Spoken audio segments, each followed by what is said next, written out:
This video will cover the hole or circle pocket probing routine. So if I select hole or circle pocket, the first question I have to answer is the 3 points inside the circle that is going to be touched by the probe. It'll default to 0, 120, and 240. And if this is a closed circle, that should work fine.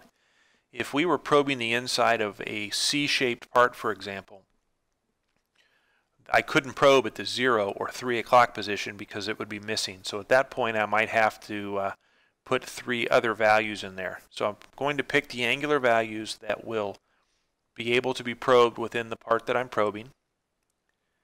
And then I'm going to set a preset X and Y value. When it finds the center of this circle, if that is not part 0, if it's not 0, 0, then what is the preset location, or what is the absolute position from 0 of this circle?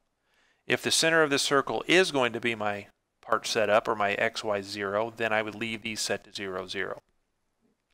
Once I've finished these settings, I simply select the start probing cycle followed by the flashing start cycle.